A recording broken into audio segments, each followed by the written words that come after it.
அந்த சிறிய ஈ மேஜை மீது தன் பெயரை எழுதியது. அந்த ஈ நடந்தவற்றை அவளிடம் கூறியது. சுதீப் தான் அவனைக் கொன்றான் என்றும் கூறியது. நாணிக்கு பழிவாங்க உதவ பிந்து அவனுக்கு சிறப்பு பயிற்சி அளிக்க ஆரம்பித்தாள். பிந்து அவனுக்காக ஒரு விஷவாயு முகமூடியையும் டைட்டானியத்தால் செய்யப்பட்ட நகங்களையும் உருவாக்கினாள். அவன் சுதீப்பின் வீட்டிற்கு பறந்து சென்றபோது ஒரு பெரிய பீரங்கியைக் கண்டான். பின்னர் வீட்டிற்குத் திரும்பி வந்து பிந்துவிடம் இருந்து பல டன் வெடிமருந்துகளை தயார் செய்யச் சொன்னான். அதை பீரங்கிக் குழாய்க்குள் கொண்டு சென்றான். பின்னர் தானும் குழாய்க்குள் சென்று விட்டான். அதை அறிந்த சுதீப் ஒரு இரும்பு குண்டை அதனுள் போட்டான்.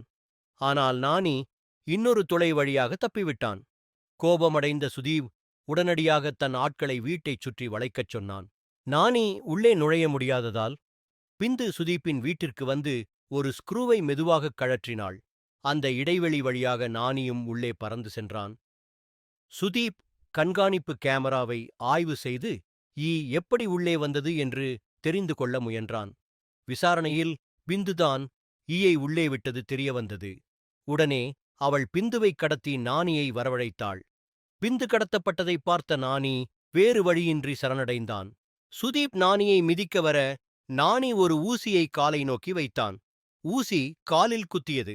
சுதீப் நாணியை குறிவைத்து அங்கும் இங்கும் சுட வீடே நாசமாகியது. நாணி ஒரு இரும்பு ஊசியை எடுத்து நேராக சுதீப்பை நோக்கிப் பாய்ந்தான். ஆனால் அவன் ஒரு காந்தத்தை எடுத்து நாணியை பிடித்தான். பிறகு நாணியின் ஒரு இறக்கையை வெட்டினான். பிறகு ஒரு இரும்பு ஊசியால் நாணியை குத்தினான். அந்த நேரத்தில் நாணி வெடிமருந்து குவியல் மீது உருண்டான். அவன் உடல் முழுவதும் வெடிமருந்து ஒட்டிக்கொண்டது. உடனடியாக தீக்குச்சியை எடுத்து வரச் சொன்னான். தீக்குச்சியை பற்ற வைத்தவுடன் நாணி தீயின் ஜூவாலையை நோக்கி பறந்து சென்றான். இறுதியில் தன்னைத்தானே பற்ற வைத்துக் கொண்டு பீரங்கிக் குழாய்க்குள் பாய்ந்தான். பீரங்கிக் குழாயிலிருந்து சீறி பாய்ந்த அந்த குண்டு சுதீப்பை துளைத்துக் கொண்டு பின்புறமிருந்த தீயணைப்பான் மீது பாய்ந்தது.